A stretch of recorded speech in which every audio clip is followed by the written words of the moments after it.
that has erupted and is dominating the discourse in the parliament. This is the government's decision to replace the National Rural Employment Scheme, which is Manrega, with Viksit Bharat Guarantee for Rozgar and Ajivika Mission, also called G Ramji Bill 2025. The bill was tabled in the Lok Sabha and the discussion went on till about 1:30 in the morning and also saw participation of 98 members of opposition.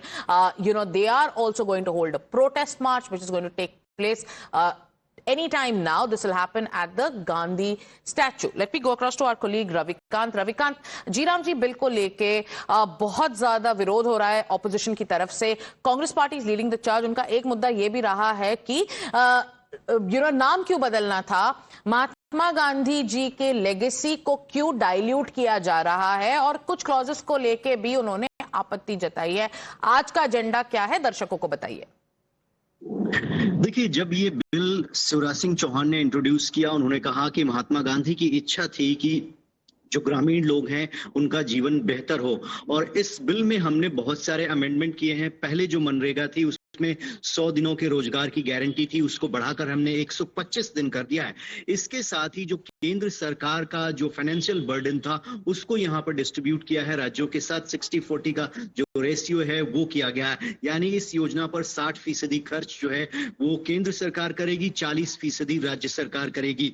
रही नाम बदलने की बात, तो हम महात्मा गांधी का सम्मान करते हैं और महात्मा गांधी की इच्छा थी कि ग्रामीण इलाकों का विकास किया जाए, और ये एक ऐसी योजना है जिसमें हम गांव के इंफ्रास्ट्रक्चर को मजबूत करने के लिए लगातार प्रयास कर रहे हैं. लेकिन कांग्रेस पार्टी का ये आरोप है कि जब आप किसी पुरानी स्कीम का नाम बदल रहे हैं तो आप महात्मा गांधी का अपमान कर रहे हैं. उस पर आज जो है लोकसभा के अंदर 12 बजे के बाद जो मंत्री हैं शिवराज सिंह चौहान इस बिल पर फाइनल अपना रिप्लाई देने वाले हैं. लेकिन उससे पहले कांग्रेस पार्टी ये मुद्दा बना रही है कि जो मौजूदा सरकार है वो पुरानी योजनाओं का नाम बदलकर कांग्रेस पार्टी को और महात्मा गांधी को नीचा दिखाने का प्रयास कर रही है. Ji, thank you Ravikant for joining us. Let's also shift our focus to more breaking news that's coming in. We're getting to know that Shivraj Singh Chauhan, like Ravikant has been telling us, will be replying to the debate today.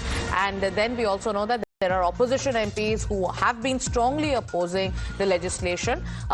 At the introduction stage itself, you saw how there was sloganeering. Then there have been a slew of charges that have been leveled. One of the most emotive points that has been raised by the opposition is the fact that this is an insult to the legacy of Mahatma Gandhi. Why should there be any kind of renaming?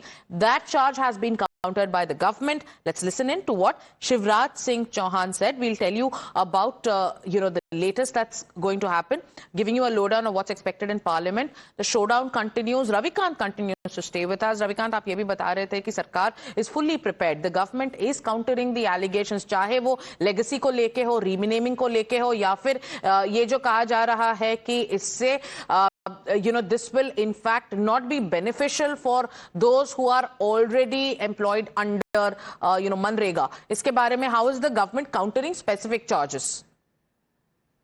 देखिए, government का सीधा ये मानना है कि जो MNREGA scheme थी उसका जो बजट था पिछले 20 सालों में भारत सरकार ने उसके बजट में कोई कटौती नहीं की, और इसमें कुछ इम्प्लीमेंटेशन किए गए हैं, कुछ चेंजेस किए गए हैं.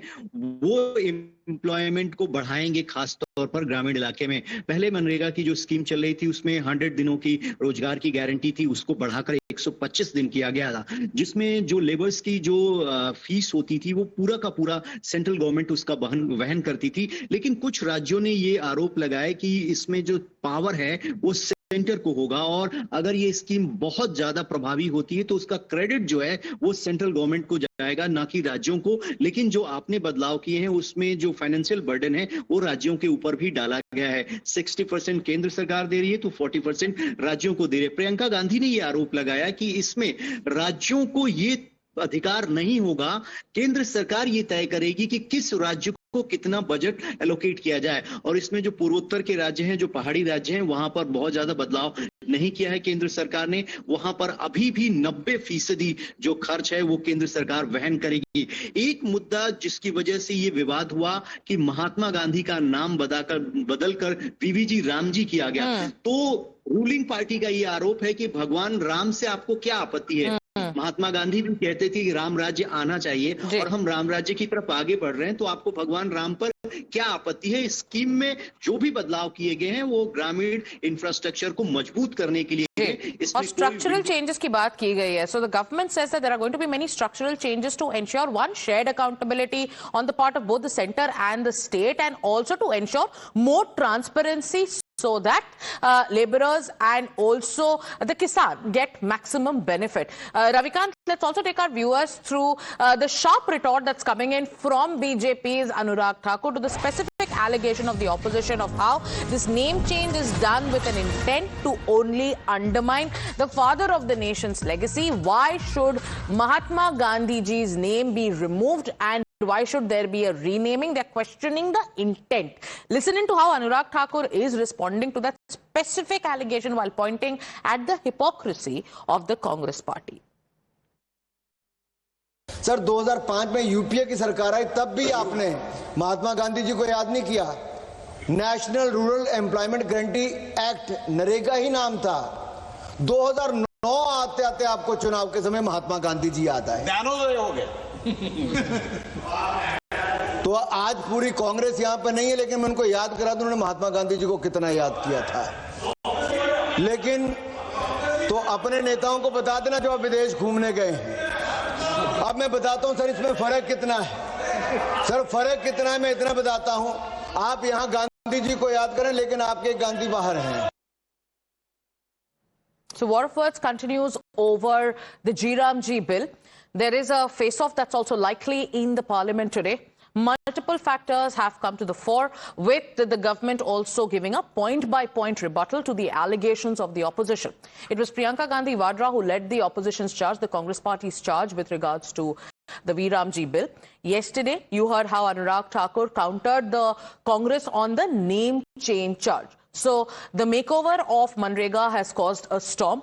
The debate will continue in the parliament, and now we'll also shift our focus to other top stories that we are tracking. And before we slip into a short commercial break, we're going to tell you about how, from football, from the field of football to wildlife conservation, the world's biggest sporting icon also experienced in India a whole new way. We're talking about Messi. We're going to get you a glimpse of one aspect of his visit. So the GOAT of world football made a special stop in India during his visit. He stepped into Vantara, the ambitious wildlife rescue and conservation center founded by Anant Ambani. From a traditional welcome to a close look at India's conservation and green energy vision, here's a look at how Messi's India visit became truly a